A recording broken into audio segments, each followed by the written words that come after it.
అందరికీ నమస్కారం. సంసారం ఒక రణరంగం కార్యక్రమానికి స్వాగతం. ఇది కథ కాదు జీవితం. మన ఈ కార్యక్రమంలో చాలామంది అభాగ్యులకు, ఆదరణ లేని వారికి చేయూతనందించి వారి సమస్యలను తీర్చి ఈ కార్యక్రమం నుంచి బయటికి వెళ్ళిన తర్వాత వాళ్ళు తిన్నగా ఉంటున్నారా లేదా తెలుసుకొని వీలైతే బెండు తీసి వాళ్ళని దారిలో పెడుతున్నాము. అలా ఈ వారము లత్కోర్ లక్ష్మణ్ గాడి సంసారాన్ని మనం మాట్లాడదాం. చెప్పండి అమ్మ, నువ్వు చెప్పు. ఈ అమ్మాయి పేరు వరం కదా? వరం. చూడండి అమ్మా, ఇది యూట్యూబ్ వీడియో, సీరియల్ అంతా ఏడవద్దు. చెప్పైనా ఏడవమ్మా, ఏడ్చైనా చెప్పు. ఓకే, ఆమె ఏడవనివ్వండి. తరివి తీరా ఏడ్చిన తర్వాత మాట్లాడుతుంది. ఆమె ఏడుపుకు పరోక్షంగా కారమైన మీరు అన్నగారు కదా? అవునండి, అన్ననే. ఈ లంపటంలో దోసింది మీరే. ఎందుకు వదిలించుకుందామనా చెల్లెల్ని? అంటే మీ వైఫ్ తోటి సమస్యనా? ఆమె రోజు పొద్దున తిట్టి కొట్టేదా? లేదండి, అంత సమస్య అంతా వీడితోటే. వీడిని నమ్మి పెళ్లి చేసామండి. ఏం నమ్మారు? ఎంతలా నమ్మించేలా ఏం చెప్పాడు ఈయన? సాఫ్ట్వేర్ జాబ్ అని చెప్పిండు, 70,000 శాలరీ అని చెప్పిండు, బంజారాహిల్స్లో ఉంటానని చెప్పిండు. అన్ని అబద్ధాలు చెప్పేసి తీసుకొచ్చి స్లంలో పడేసిన్నాడు. ఆయన అట్లా అబద్ధాలు చెప్తుంటే మీరు చెవులు చాటంతా చేసుకొని వింటూనే ఉన్నారా? ఆ లోతు కళ్ళు, దొంగ కళ్ళు చూసైనా మీకు అర్థం కాలేదా? అది నిజంగా అనుకోలేదండి, అది దొంగ కళ్ళని. తర్వాత అర్థమైంది దొంగ నా కొడుకని. ఆ తర్వాత ఏం చేశారు? పెళ్ళే ఎన్నేళ్ళు అయింది? 10 ఏళ్ళు అవుతుంది. పిల్లలు కూడా ఉన్నట్టున్నారు? పిల్లలు ఉన్నారు, 7th క్లాస్ దాకా చదువుకుంటున్నాడు. అంటే 12 ఏళ్ళు ఉంటాయి ఈజీగా. 10 ఏళ్ల పెళ్ళిలో 12 ఏళ్ల కొడుక అంటే సంసారాన్ని రోడ్డు మీద తీసుకొచ్చిందండి. ఆ తర్వాత ఏ పని పాట చేయకుండా అట్లా తిరుగుతూనే అట్లా ఉంటాడు. గాలి తిరుగుతూ ఉంటాడు, అయ్యి అంటా ఉంటాడు. ఏదేమనంటే ఏదో ఎంటర్ప్రినర్ అంటారు, పెద్ద పెద్ద పేర్లు చెప్తా ఉంటాడు. గాల్లో మేడలు కడతాడు, రోడ్డు మీద పడేసింది అంత జీవితాన్ని. మీరు హెచ్చరించలేదా? చెల్లెల్ని ఏలుకోమని మందలించలేదా? మందలించడం ఏంటండి, అన్ని రకాలు చెప్పాము. చివరికి మీ ప్రోగ్రామ్ తీసుకొచ్చినా కానీ ఇక్కడ కూడా బిల్డప్ చూడండి, యాటిట్యూడ్ చూడండి. నువ్వు చెప్పమ్మా. సాఫ్ట్వేర్ అని చెప్పాడు. ఇప్పుడు చూస్తే ఏం జాబ్ లేదు, ఏం లేదు. చిల్లర ఫ్రెండ్స్తో తిరగడం, రమ్మి ఆడడం. అంటే ఎప్పుడు తెలిసింది వీడు చిల్లర వెదవా అని? ఎప్పుడు తెలిసింది? పురాణాపూల్ బస్తీలో ఉన్నాడు. ముందైతే బంజారాహిల్స్ అని చెప్పాడండి. బంజారాహిల్స్ ఎక్కడ, బస్తీ ఎక్కడ?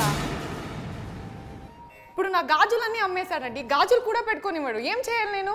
మీరు పెళ్లికి 2 గాజులు పెట్టారు కదా? 2 గాజులు పెట్టాము, మెల్ల పుస్తల తాడు కూడా ఉండేది, అది కూడా అమ్మేసిండు వాడు. ఆ 2 గాజులు అమ్మేశాడా? మొత్తం అమ్మేసిండు. ఒక బియ్యం కోసం 500 రూపీస్ పెట్టుకున్నానండి. అది కూడా దాచిపెడితే అంతే దొంగతనం చేస్తున్నాడు. ఇంకేం చెప్పాలి దీని గురించి?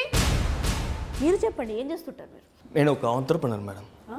అంటే పని పాట లేకుండా తిరుగుతుంటారు అంతేనా? చెప్పొచ్చు.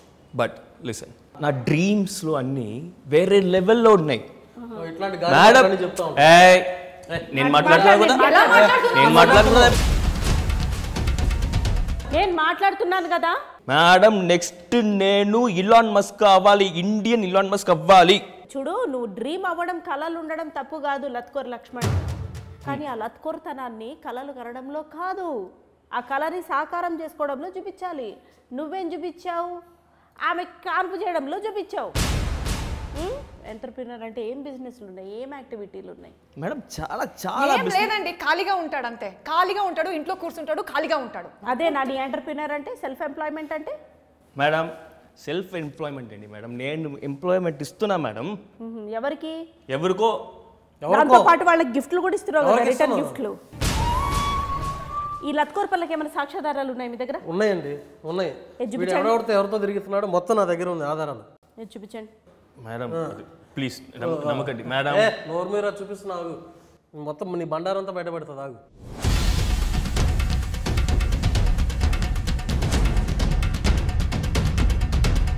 అన్నీ ఈ వ్యాపారాలు, ఈ పంచాయతీలే ఉంటాయి మేడం వాడికి. ఏంటి, ఏం మాట్లాడుతున్నారు మీరు? దీని గురించి ఏం చెప్పాలి మీరు? మేడం, వాళ్ళు నా క్లయింట్స్ మేడం. క్లయింట్సా? ఈ క్లయింట్స్తో ఏం చేస్తారు? ఇట్లా ఉంటుంది మేడం. క్లయింట్స్ ఏంటో ఏ రకమైన క్లయింట్స్ వాళ్ళు? ఎట్లాంటి ఆటలు ఆడుతూ ఉంటాం మేడం? ఒక క్లయింట్ని మనం అలా ట్రీట్ చేయాలి, స్పెషల్ ట్రీట్మెంట్ ఇవ్వాలి మేడం. ఇచ్చి అందుకే పిల్లల్ని కూడా ఇవ్వాలి తర్వాత వాళ్ళకి. అది నా టాలెంట్. ఈ బిజినెస్ వేరు, టాలెంట్ వేరు. నా టాలెంట్ గురించి మాట్లాడొద్దు. అది నా పర్సనల్ మేడం. తను చేస్తుంది అరే తప్పేమో అన్న ఆలోచన లేదు. మరీ ముఖ్యంగా బుర్ర లేదు, ఏ సిగ్గు లేదు, ఏది లజ్జ లేదు. తప్పేముంది మేడం, ఇది నా టాలెంట్. వాడికి ఆ టాలెంట్ లేదు, అందుకే ఇలా మాట్లాడుతున్నాడు వాడు. టాలెంట్ ఏంట్రా టాలెంట్ పిల్లని పెట్టుకొని. ఇప్పుడు మీ ఇంటి పక్కన ఇట్లా కష్టం చేసుకొని బతికే వాళ్ళు లేరమ్మా? మీ ఫ్రెండ్స్ ఎవరైనా? ఉన్నారండి, రాజ్యం అని ఉంది. తనతో పాటు ఇప్పుడు తన హస్బెండ్ ఏమున్నాడు షీను, ఎంత బాగుంటాడండి. ఫ్రెండే, నేర్చుకోవచ్చుగా, చూసి నేర్చుకోవచ్చు కదా. చూస్తున్నా మేడం, బాగుంది. చెప్పుతో కొట్టా. బాగుందండి. ఏం బాగుందా? సిగ్గు జ్ఞానం ఏమన్నా లేదా? ఇంకా ధైర్యంగా మాట్లాడుతున్నావు మళ్ళీ సిగ్గు లేకుండా. నెత్తి మీద రూపాయి పెడితే పావులా కూడా విలువ చేయం. ఇంకా అంత బంగారం లాంటి పిల్లనిస్తే అబద్ధం చెప్పి మోసం చేసిందే కాకుండా 10 ఏళ్ళు బారులు తీసుకొని పడుకొని అన్ని ఆరేసుకొని రమ్మీలాడి డమ్మీ అయ్యి అమ్మాయిని డమ్మీ చేసి దొమ్మీలు చేసి నాటకాలు ఆడి ఏమవి దొంగేడుపులా నిజమేడుపులు ఏంటి? చాలా చూసామండి ఇవన్నీ. నాకు అర్థమైంది మేడం, సారీ మేడం, సారీ. నాటకాలు మేడం, నాటకాలు వదిలేస్తా మేడం.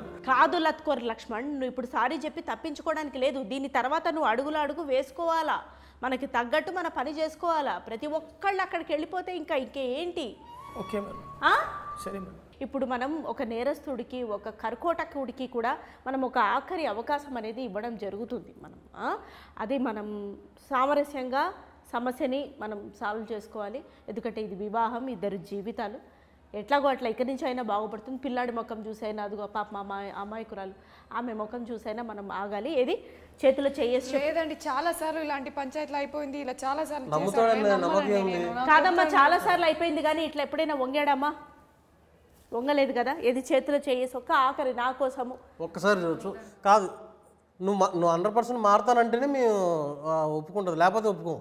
100% ప్రామిస్. ఏది నా ముఖం చూసి చెప్పు, నా మీద వీడైనా తేడా చేస్తే మన పోలీస్ స్టేషన్ కూడా మీరే సాక్ష్యం మేడం. అమ్మా తేడా ఏమీ చేయడు. ఒకవేళ చేసినా సరే చేస్తాడని అనుకుందాం. ఇక్కడితోటి మా టీం ఏమి మిమ్మల్ని వదిలేయదు. మిమ్మల్ని ఫాలో అయ్యి, ఇతగాడిని ఫాలో అయ్యి ఒకవేళ ఇంకా లత్కోర్ వేషాలు వేయడం కంటిన్యూ చేస్తే ఇతని బెండు ఎట్లా తీయాలో తీస్తుంది. అయినా నా మీద ఒట్టేసిన తర్వాత ఇతగాడి కళ్ళు చూస్తుంటే మోసం చెయ్యడనే నాకు అనిపిస్తుంది. అతనిలో ఏంటో అతని కళ్ళలో చక్రాలు, అతని కళ్ళల్లో కళ్ళు పెట్టి లోతుగా చూశాడండి. మేడం ఉంది కదా చూడు, వరం చెయ్యి మమ్మ, చెయ్యి మేడం చూసుకోండి. ఐఎమ్ సారీ శ్వేత. శ్వేతనా? శ్వేత తెలియదా నీకు? శ్వేత తెలియదా నీకు? ఎవరున్నా శ్వేత? జూలై 19 థియేటర్కి రానా? శ్వేత చెప్తా, శ్వేత ఎవరిని? జూలై 19 థియేటర్కి వచ్చి చూడు. శ్వేత తెలియదు. ఇది కథ కాదు జీవితం.